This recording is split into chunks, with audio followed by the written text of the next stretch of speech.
Hey guys, this lecture will look at the relationship between the CAD and the trade weighted index.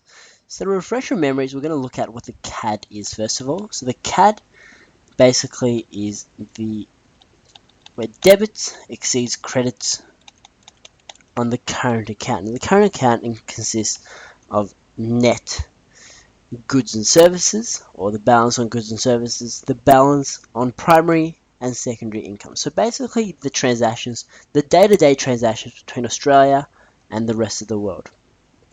Now we have the trade weighted index, which is also known as the average value of the Australian currency. So it is weighted against our trading partners, weighted accordingly to the relative importance of the trading partner to Australia. So for example, take China and Thailand. We trade more to China, so we put a higher weight on the Chinese dollar, or the Chinese yuan, I should say. So if the Chinese yuan appreciates or depreciates, then the trade weighted index would be affected by a greater extent than if the Thai baht were to appreciate or depreciate. So that's the trade weighted index. It's the average value of the Australian currency when compared to our trading partners.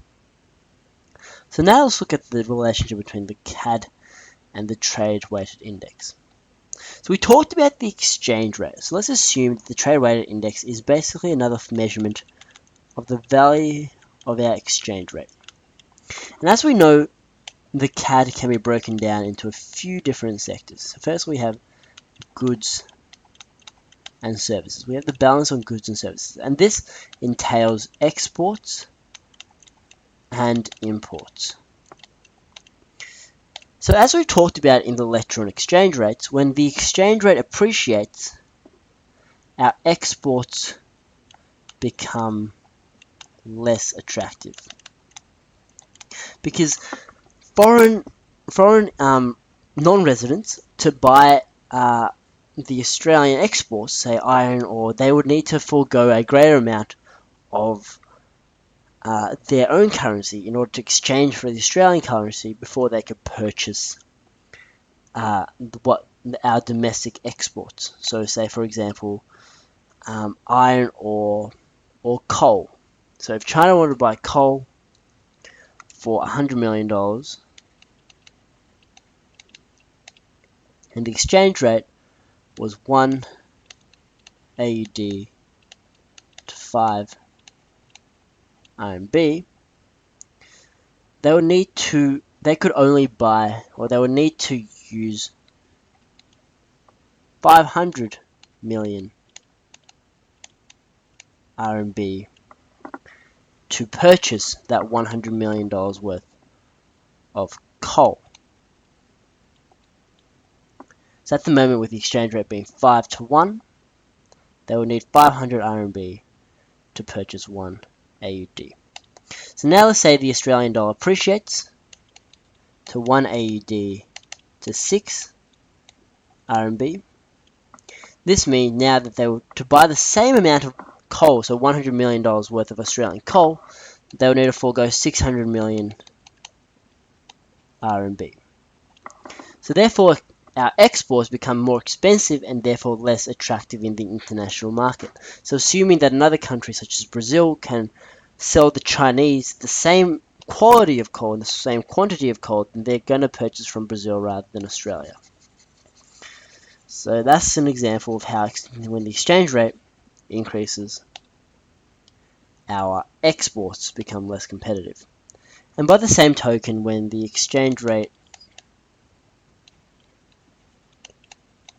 decreases, exports will increase and imports will decrease. Because that means when we import, when we exchange the Australian dollar for, say, the Thai baht or the US dollar, then their exports or our imports would be relatively more expensive, and therefore we would be less likely to purchase. So how does this affect the current account deficit here? We know that the current account deficit has a subcategory on the balance on goods and services, which are also exports and imports. And at the moment, we are importing more than we are exporting. And that's one of the contributors of the current account deficit as a whole. So if our exchange rate increases, therefore we would start to import more and export less. And this is when the AUD appreciates. And similarly, when our AUD depreciates, we would tend to import less because opportunity cost-wise, we are purchasing less for the dollar. They were more likely to put off large imports, and exports will increase because our goods and services become relatively cheaper. Now, all this in the context of the current account deficit is as now we can see when the Australian dollar increases or when the trade weighted index increases, imports are going to exceed exports or move towards that accession of exports. So when the Australian dollar increases, it is most likely, let's color code this blue, it is most likely that the current account deficit will also increase.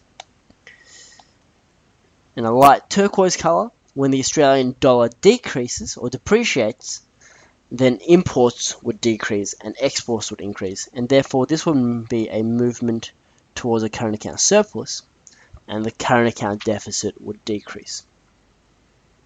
So that's looking between the relationship of the current account deficit and the trade weighted index in terms of the effect that the trade weighted index would have on the current account deficit.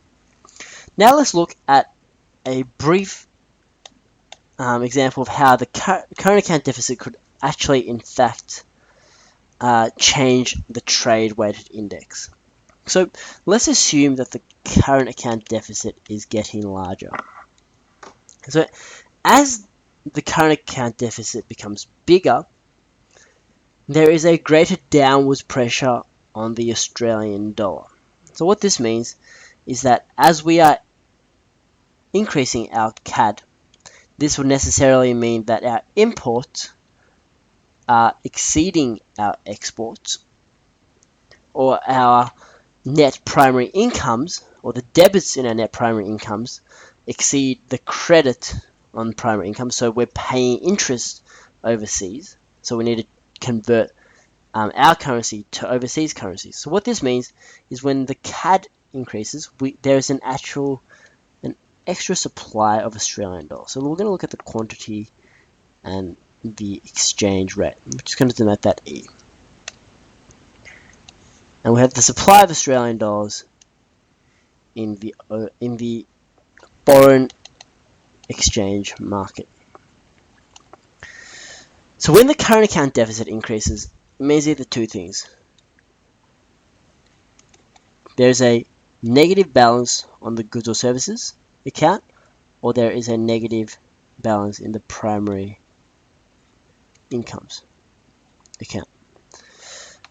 We can neglect secondary incomes because that is a very, very small proportion or makeup of the current account as a whole. So the two main players in the current account are the balance on goods and services and the primary incomes.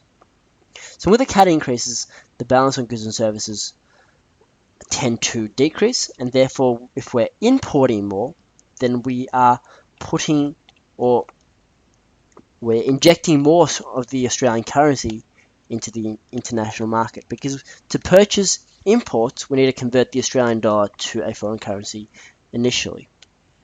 So what this means is the supply of Australian dollars will shift to the right, and therefore as you can see the trade weighted index exchange rate will go from say TWI1 to TWI2.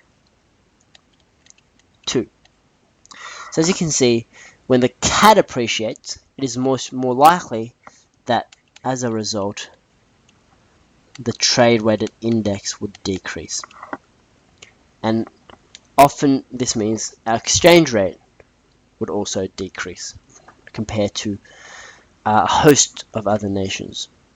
So by the same token, if the CAD decreases, then we can see that the supply curve will shift to the left, or the supply of Australian dollars in the international market will shift to the left, and therefore now we can see a higher equilibrium value of the trade weighted index of the Australian dollar. So that's the relationship between the CAD and the trade weighted index. When the CAD increases, the trade weighted index would depreciate or decrease. When the CAD decreases, it is very likely that the trade weighted index would increase.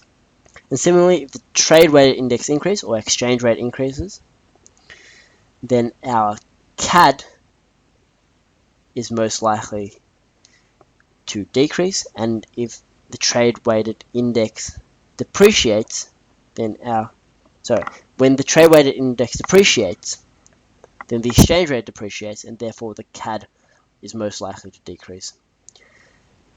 But when the trade weighted index increases, the CAD is most likely to increase.